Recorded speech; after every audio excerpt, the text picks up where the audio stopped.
At what point does the government responsibility start and end in South Korea, especially in times like this where government described the situation to be nobody's fault? 저는 잘 안 들리는데요. 이 통역이 왜 그런지 잘 모르겠는데. 자, 한국 정부의 책임의 시작과 끝은 어디라고 보시는지 질문했습니다. I'm sorry for the technical troubles, and if you have trouble hearing the interpretation, please press. 이렇게 잘 안 들리는 것에 책임져야 할 helps, 사람의 첫 yeah. 번째와 마지막 책임은 뭔가요? 네? There's a World Series between New York Yankees and Boston Red Sox. We should mobilize a lot of police. No? Okay. 경악할 만한 장면을 봤습니다. 사태 수습에 총력을 다해야 될 총리께서 외신 기자 간담회를 하면서 농담을 했습니다. 농담할 자리입니까?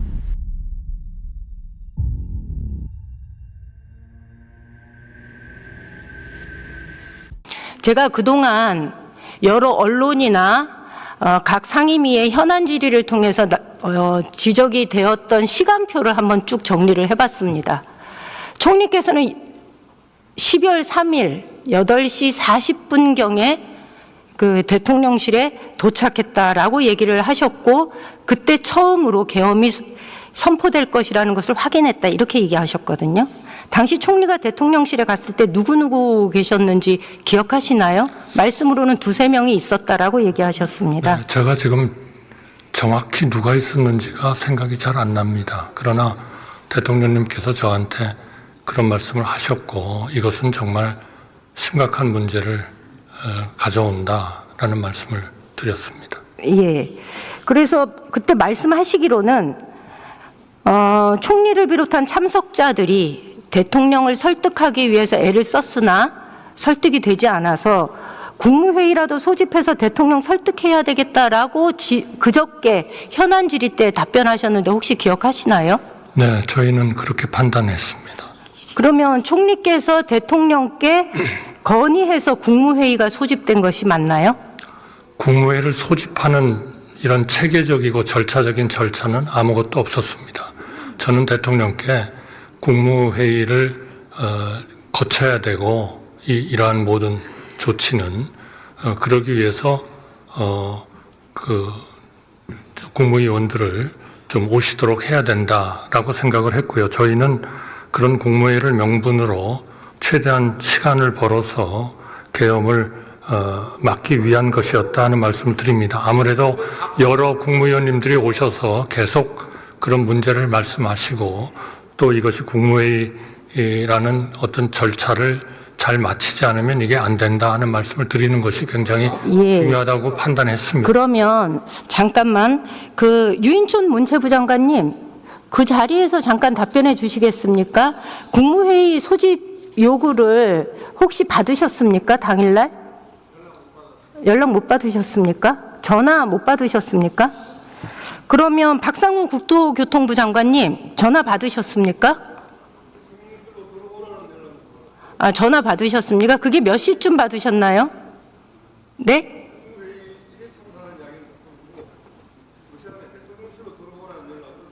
그러니까 국무회의가 아니라 대통령실로 들어와라라고 얘기를 들으신 거죠. 네. 그 전화는 누구한테 받으셨나요? 대통령실 행정관. 그러면 장관님 받으셨고, 김한섭 환경부 장관님, 예, 장관님 전화 받으셨나요? 안 받으셨습니까? 혹시 그러면 부재중 전화라도 들어와 있는 게 없었습니까? 네. 김문수 고용노동부 장관님 전화 받으셨습니까? 제가 시간 때문에요. 제 자리에서 말씀해 주시겠습니까? 못 받으셨습니까? 강정혜 국가보훈부 장관님 전화 받으셨습니까? 없었습니까? 이렇게 연락이 없었던 분들이 상당히 많이 계십니다. 이런 걸로 미루어 봐서 누구는 연락을 받고 누구는 연락을 받지 않은 상황인 것 같습니다. 저한테 물으신 네네. 제가 아까도 말씀드렸지만 정말 송구스럽고 죄송하게도 이 국무회의의 소집 절차나 실체나 이런 것들이 전혀 갖춰주지 못했다 하는 말씀을 그러니까 드립니다. 저는 총리님, 저는 여러 차례 총리님의 이런 얘기, 절차적, 실체적 흠결이 있다라는 말씀을 들으면서 저는 오히려 반대로 생각을 했습니다. 만약에 이 계엄이 성공을 했다면 아마 일부에게 소집 명령이 내려지고 회의가 이루어졌던 것이 정상적인 국무회의로 둔갑할 가능성이 매우 컸다. 어쩌면 이 계엄이 성공했을 때 국무회의를 소집하지 않았다라는 법적인 절차의 그 문제 제기를 피해 나갈 수 있는 알리바이를 만드는 거다라고 저는 해석을 합니다. 만약에 총리께서 정말로 계엄을 막아야 되겠다고 생각한다면 계엄 발령의 법적 요건인 국무회의 소집을 아예 하지 않으셨어야 되는 겁니다. 그렇긴 합니다만은 저희가 상당히 중요하게 생각했던 거는 우리의 많은 강요들이 와서 대통령께 이 계엄은 문제가 있다는 것을 명확히 말씀드리는 게 더 도움이 되지 않겠나 이렇게 생각합니다. 그러면 다시 자료 보여주시겠어요? 그 시간표 좀 보여주세요. 저희가 이해할 수 없는 건 제가 행안부로부터 받은 자료입니다. 10시 17분에서 10시 22분까지 약 5분간의 국무회의가 있었다라는 보고를 받았고요. 그리고 10시 23분에 대국민 담화가 시작됐습니다. 27분에 비상계엄이 선포됐습니다. 그리고 나서 국무위원들은 각자 집으로 돌아갔다고 얘기를 합니다. 이 부분에서 저는 이해할 수가 없는 겁니다. 11시에, 다음날 새벽 1시에 국회를 통해서 비상계엄 해제 결의안이 통과가 되었는데 1시 59분에 국회에서는 윤과 국방부의 해제 요구 결의안을 보냈습니다.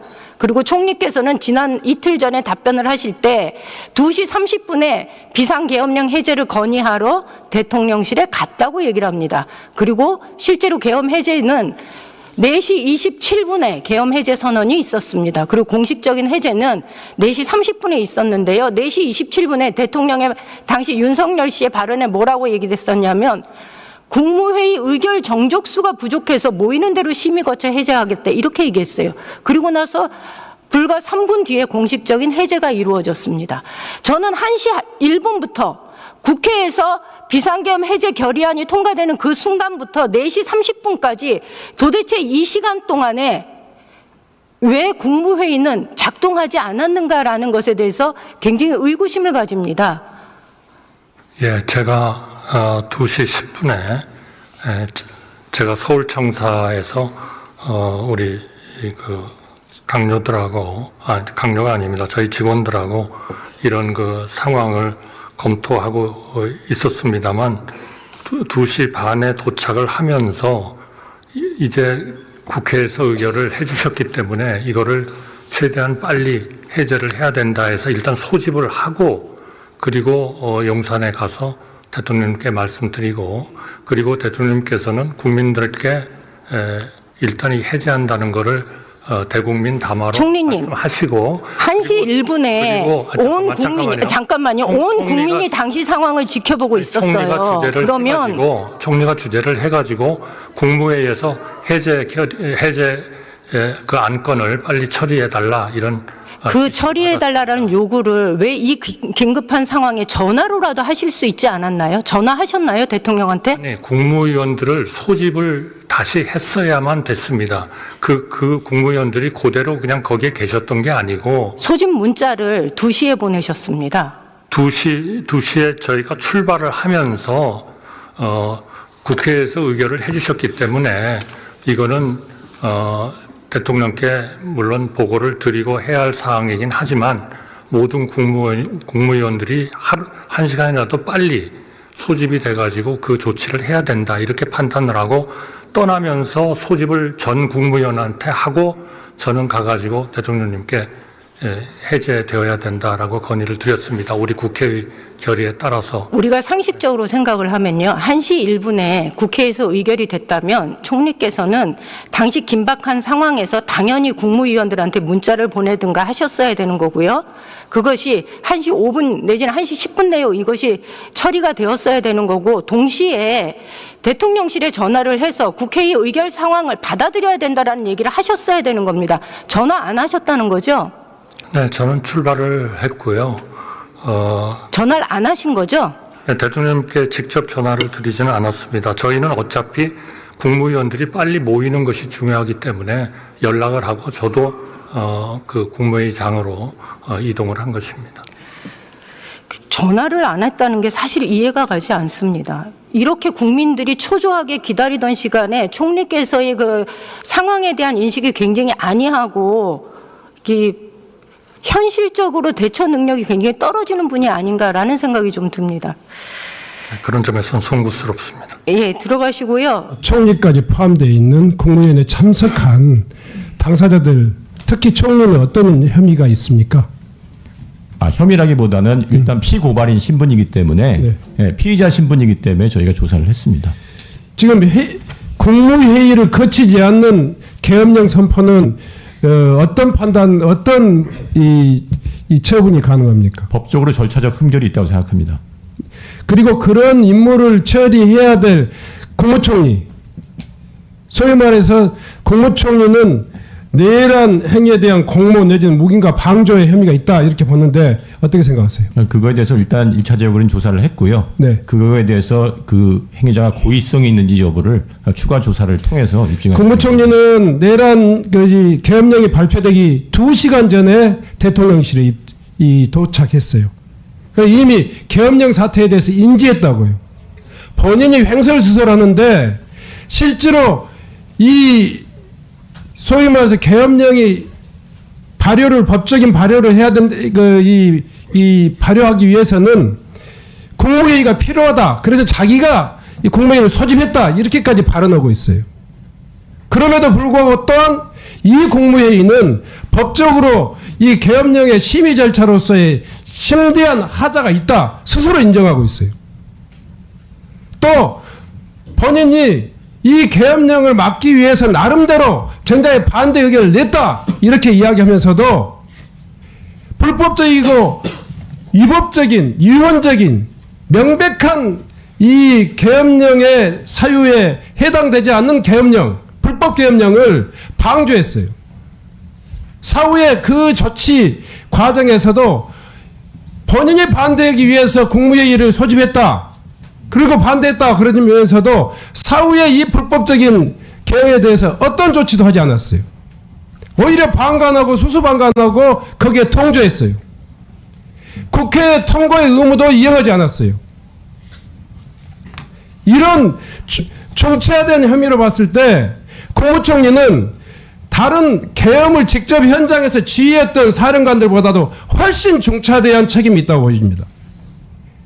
법무부 장관과 행정안전부 장관의 건의를 거쳐서 대통령에게 계엄을 건의해야 될 위치에 있는, 어찌 보면 본인의 의사가 분명하니 위법 불법을 가늠해야 되고 유언과 그 합헌을 가늠해야 될 위치에 있는 자가 그 문제에 대해서 방관하고 또 이 공모하고 같이 동조하고 아무런 임무를 수행하지 않았다 하면 어찌 보면 특전사 사령관보다도 방첩사 사령관보다도 국방부 장관보다도 더 큰 책임이 있는 것이 국무총리예요. 이 부분에 대해서 엄정히 수사를 해야 한다고 생각해요.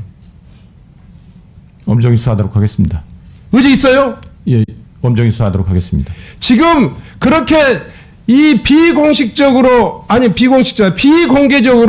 수사하고 사후적으로 조사했던 내용들을 살짝 언론에 흘리고 이런 방식으로는 안 돼요. 이 문제는 계엄의 수괴가 대통령이고 또 지금도 그 업무를 대행하고 있는 총리가 지금 직무대행이란 말이에요. 제가 이야기했듯이 현장의 경찰청장보다도 몇 배 더 큰 책임이 있는 자가 지금 구속되지 않고 지금 직무대리 하고 있단 말이에요. 잘할 수 있겠어요? 엄정히 수사하도록 하겠습니다. 관련돼서 이 관련 법들을 철두철미하니 적용해서 그 문제에 대해서 책임을 묻는 것이 다음에 이 역사의 불행을 다시 반복하지 않는 길이라고 생각합니다.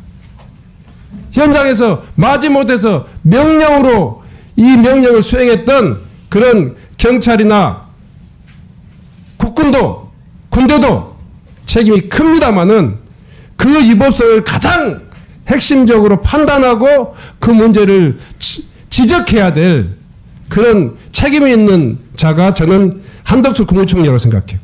그 문제에 대해서 이 책임을 정확히 규명하는 것 국가수사본부가 담당해야 될 내란죄의 핵심이다 이렇게 생각합니다. 그렇게 하겠습니다.